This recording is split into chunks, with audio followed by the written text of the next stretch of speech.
그동안 보라치는 강력한 스펙에 어울리는 크고 남성적인 디자인의 투러치를 주무기로 하는 브랜드였습니다. 3, 4년 전만 해도 이 브랜드에서 아담한 사이즈의 유니섹스 시계가 나온다는 건 상상도 할 수 없는 일이었을 겁니다. 하지만 운명은 누구도 예상하지 못한 방향으로 흘러가기도 합니다. 지난 몇 년간 보라치의 최고 히트작은 40mm의 마블라이트였습니다. 보라치 치고는 과도하게 크지도 않고 비교적 차분한 디자인이라는 게 오히려 인기의 비결이 된 건데요. 이 시계 덕분에 원래라면 볼워치를 눈여겨보지 않았을 고객층이 유입되면서 볼워치도 새로운 수요에 응답할 필요가 생겼습니다. 요즘 아담한 시계가 트렌드잖아요. 볼워치에서도 40mm보다 작은 모델을 내달라는 요구가 꽤 많았나 봅니다. 결국 사이즈를 더 줄인 마블라이트가 나왔습니다. 제가 2021년 겨울쯤에 처음 소개해드린 마블라이트의 직경이 43mm였는데요.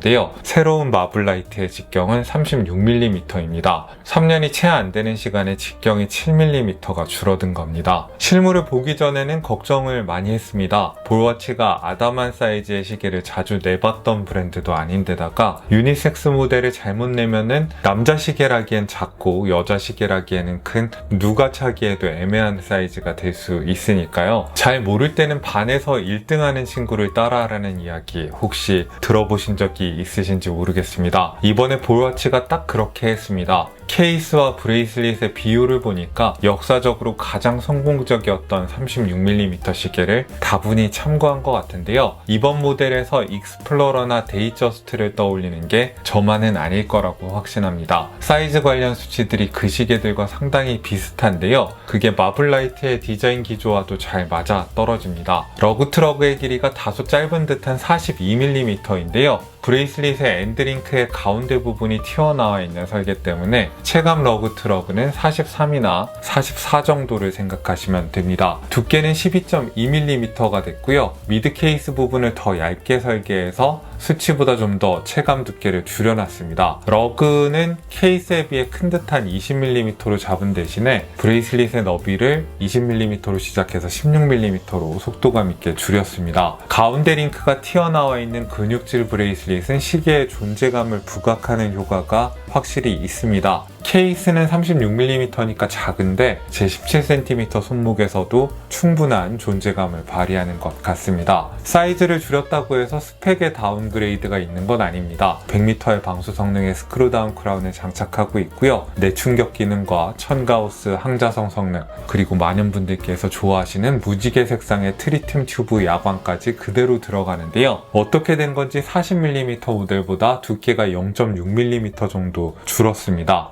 색상은 우선 가장 무난하다고 할 수 있는 선버스트 블랙이 있고요. 과거에는 매트 블랙으로 블랙을 많이 만들었는데 선버스트 블랙이라는 게 다르네요. 요즘 트렌드를 따라서 선버스트 그린을 굉장히 딥한 색감으로 뽑아냈고요. 그동안 가장 인기 있었던 마블라이트 색상이었던 선버스트 아이스 블루도 시도를 하고 있습니다. 그리고 마지막으로 마더 오브 펄 핑크 다이얼도 나왔습니다. 다분히 여성 취향을 겨냥한 거겠습니다만은 이건 남자분들이 찬다는 상상을 해봐도 흥미롭네요. 마더 오브 펄을 제외하고는 다 400만원 안쪽의 예산으로 구매할 수 있는 시계입니다. 튜더 블랙베이 시리즈가 인하우스 무브먼트 업데이트를 넣고 500만원을 넘어버린 상황이잖아요. 그리고 크로노미터도 아닌 셀리타 무브먼트를 장착한 태그워이어의 까레라 칼리버 5가 400만원을 넘어버린 상황에서 볼워치가 제공하는 스펙과 가격의 비율은 꽤 경쟁력이 있다는 생각이 듭니다. 이번에도 904의 스테인레스 스틸 소재로 케이스와 브레이슬릿을 만들었는데 피니쉬의 기조를 바꿨습니다. 원래는 케이스 전체가 폴리시가 되어 있고 브레이슬릿의 가운데 조각도 폴리시를 넣은 굉장히 블링블링한 시계였는데요. 이번에는 베젤과 케이스 측면 그리고 브레이슬릿의 조각의 빗면 부분만 폴리시를 하고 전반적으로 고운 사틴 브러쉬 위주의 피니쉬를 보여주고 있습니다. 원래 미러 폴리시된 부분이 많은 시계들은 스크래치에 취약한 편인데요. 브러쉬 위주로 마감을 했으니까 스크래치 걱정도 덜 되고 오히려 브러쉬와 폴리시의 대비도 더 부각되는 것 같습니다. 904L이 폴리시를 하면 더 반짝이는 특징이 있는데 그 반짝임은 충분히 즐기실 수 있습니다. 다이얼이 상당히 깊이 위치해 있음에도 평면의 사파이어 크리스탈은 무반사 처리가 내부에 잘 되어 있어서 좋은 가독성을 확보해주고 있고요. 다이얼 사이즈가 물론 상당히 줄었습니다.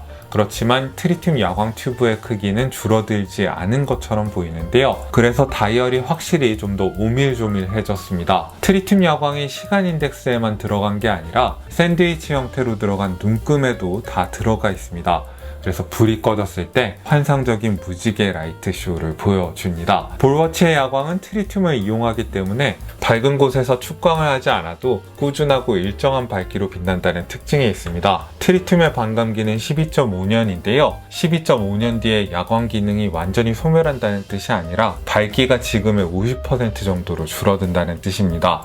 반감기가 2번 지나도 지금의 25% 밝기 수준은 갖고 있을 겁니다. 12시 방향의 볼워치 로고랑 6시 방향 프린트를 최대한 위아래로 벌려서 오밀조밀하지만 너무 답답하게 모여있는 느낌이 들지 않도록 신경을 썼습니다. 6시 방향 프린트가 3줄이나 되는 수다스러운 모습은 제 취향은 아닌데요. 이 시계 같은 경우는 로고 부분도 3줄의 프린트라서 상하 대칭이 맞춰져 있는 건 다행한 일입니다. 전반적으로 굉장히 모던한 디자인인데 레일로드 스탠다드 이니셜이나 도피네 핸즈 같은 클래식한 디자인 요소를 많이 쓴다는 게 이 시계에서 흥미로운 지점이기도 합니다. 이 RR 레일로드 스탠다드 이니셜은 19세기 말 철도 시계로 맹활약했던 볼워치의 헤리티지를 상징합니다. 이니셜이 브랜드 로고 바로 아래에도 들어가고요. 초침에 카운터 밸런스를 장식하는 데도 들어갑니다.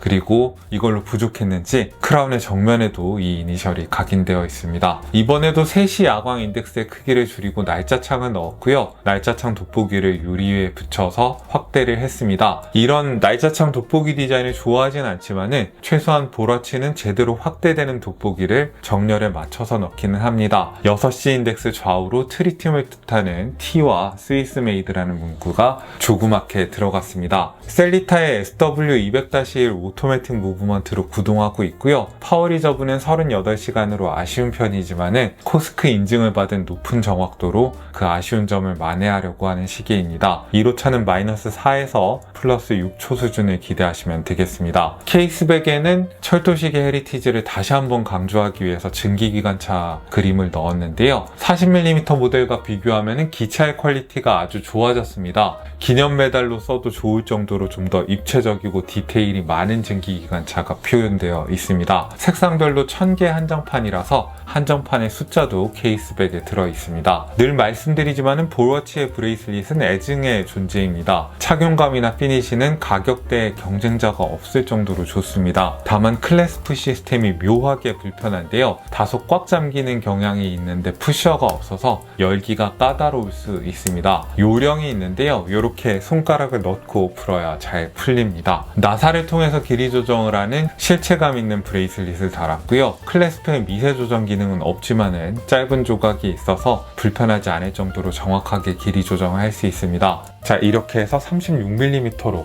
레인보우 야광과 형형색색의 다이얼까지 장착해서 나온 새로운 마블라이트를 살펴봤습니다. 36mm지만은 존재감을 충분히 챙겼다는 게 제 마음에 드는데요. 여러분들께서는 어떻게 보셨는지 궁금합니다. 오늘도 여러분들께 유용한 정보가 됐기를 바라고요. 저는 김생활이었습니다. 안녕히 계십시오.